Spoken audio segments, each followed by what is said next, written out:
The public is being conditioned to watch the skies for missiles. Media showcases accelerated Patriot missile production by Lockheed Martin as the metric of security. This is a fatal miscalculation. The kinetic cost of a symmetric, peer-to-peer conflict is prohibitive for all parties. The adversary's primary blueprint is not based on explosive payloads. It is based on your nation's balance sheet. The decisive vector of attack is not a warhead. It is silence. A strategic paralysis delivered through the severing of the global economic nervous system. CSIS reports identify two primary choke points: undersea fiber optic cables carrying 97% of intercontinental data, and the satellite constellations governing GPS, communications, and financial synchronization. This is not theoretical. The protocol is being field-tested. China's tenfold spike in cyber attacks against Taiwan's energy sector is a systemic stress test. The weaponization of rare earth mineral exports against Japan is a live-fire drill in resource denial. The objective is to induce a systemic solvency crisis, non-kinetically. The strategic goal is to create a blind Leviathan, a nation-state possessing overwhelming military force, but rendered operationally inert. Carrier groups without targeting data are liabilities. A financial system without transaction capability is a house of cards. The state becomes a muscle-bound giant, deafened, blinded, and cut off from its own circulatory system. State actors do not launch wars over ideology. They launch them to manage domestic liability. A nation is a balance sheet. When liabilities, demographic decay, industrial decline, unsustainable debt exceed productive assets, the state faces a solvency crisis. This is the primary accelerant for conflict. The motive is not expansion, it is survival. Forbes' analysis frames the Ukraine conflict precisely as this: a solvency crisis forcing a kinetic event. Faced with an unpopular war and compounding domestic economic liabilities, the ruble cost of symmetric, conventional warfare becomes mathematically unsustainable. This pressure forces a pivot to asymmetry. The core calculation is simple. Why deploy a tank division when you can achieve strategic paralysis for a fraction of the cost? While Lockheed Martin reports boosting production of multi-million-dollar Patriot missiles, an adversary sees only a target with a high kinetic cost of defense. This is not theoretical. InfoSecurity magazine documents a tenfold spike in Chinese cyber attacks targeting Taiwan's energy sector. Concurrently, Beijing executes resource denial, banning rare earth exports to Japan. These are low-cost, high-leverage attacks designed to cripple an economic base, not a military. This vector of attack is chosen because of the target's internal weakness. The U-Haul Growth Index, a direct measure of capital and human flight, shows California, a sub-national economy, ranked last for 6 straight years. This is a systemic liability. A decaying tax and industrial base signals to adversaries that the target cannot afford a sustained, symmetric response. Weakness forces the pivot. A nation hollowed out by domestic solvency issues incentivizes low-cost, asymmetric attacks. Its own strategic options narrow until the only leverage it has against economic paralysis is a disproportionate, kinetic escalation. The domestic balance sheet is the direct trigger for systemic risk. The core of asymmetric warfare is economic arbitrage. According to analysis from the Royal United Services Institute, RUSI, the kinetic cost has inverted.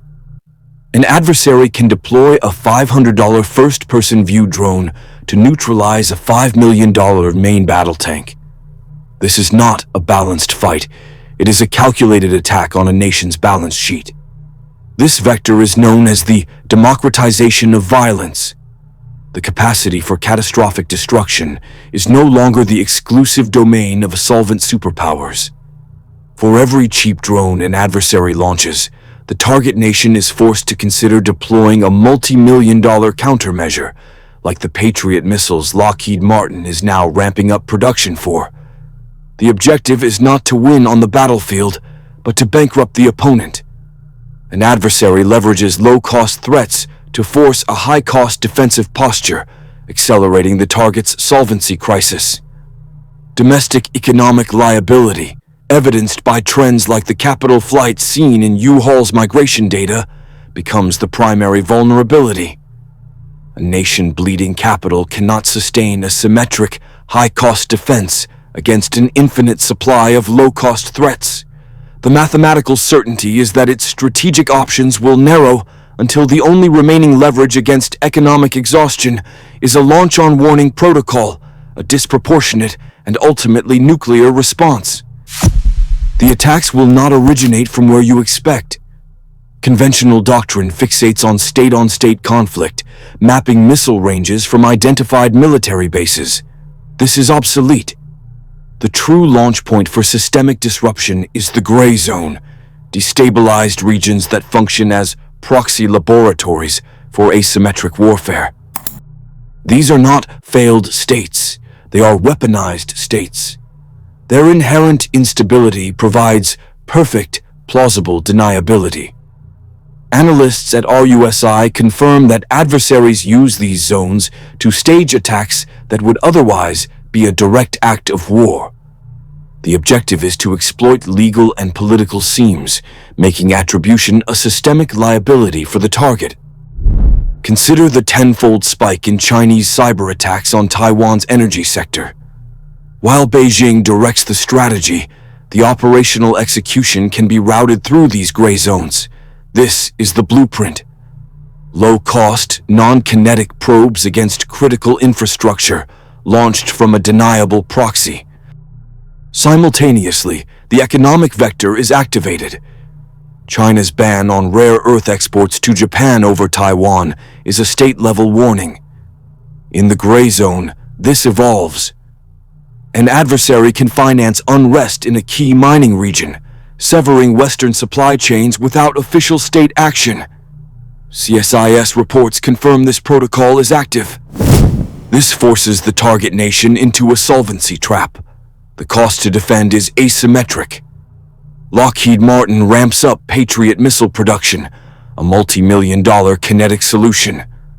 Meanwhile, the nation's foundational solvency is hemorrhaging, evidenced by metrics like the U-Haul Growth Index, which shows California, a key economic and tech hub, suffering a mass exodus for 6 straight years.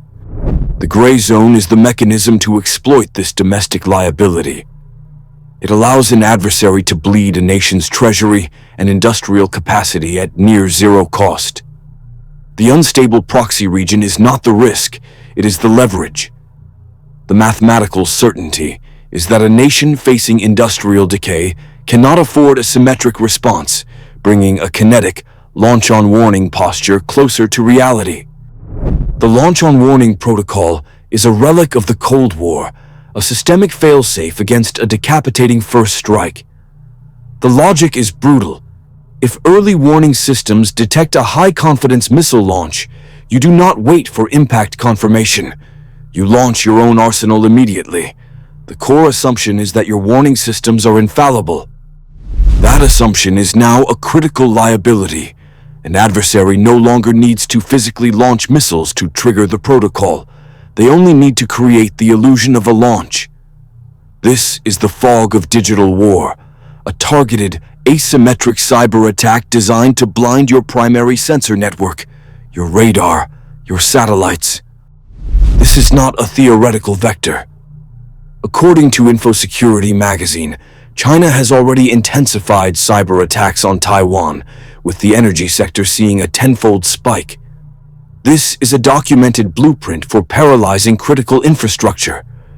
The same logic applied to military command and control is a mathematical certainty. In this scenario, the commander is trapped.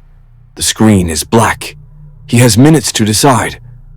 Does he trust the silence, or does he trust the last data he saw, a full-scale launch? According to analysts at CSIS, this moment is the single greatest point of systemic nuclear risk. The decision is no longer strategic, it's psychological. Here, the nation's solvency becomes the final variable. A nation with a robust industrial base might absorb the risk, trusting it can withstand a potential first strike and retaliate later. But a nation suffering from foundational decay, evidenced by metrics like the U-Haul Growth Index showing California dead last for net migration for 6 straight years, has lost that luxury. It cannot afford the kinetic cost of rebuilding. It cannot afford a sustained conventional war, a fact reflected in the high price of systems like Patriot missiles, which Lockheed Martin is boosting production for. Faced with a low-cost, high-impact cyber attack, its solvency crisis forces its hand. The fear of being disarmed by a digital ghost becomes the primary accelerant for nuclear escalation. The launch is no longer a choice. It is the final act of a bankrupt state. The primary accelerant for systemic nuclear risk is not an external arms race, but domestic economic liability. As a nation's industrial base decays, evidenced by metrics like the U-Haul Growth Index, which documents a 6-year capital and population outflow from strategic states like California, its solvency is compromised. This creates a mathematical incentive for adversaries to bypass kinetic cost. China's tenfold spike in cyber attacks on Taiwan's energy sector is the blueprint. Its weaponization of rare earths against Japan is the protocol. These are low-cost, asymmetric vectors targeting foundational solvency. The adversary's objective is not to win a symmetric war, which demands immense capital for platforms like the Patriot missile systems Lockheed Martin is now scaling up. The objective is to force a solvency trap. They will execute a calibration shot to test the fragility of the U.S. logistical and economic backbone. This will not be a missile, it will be a keystroke.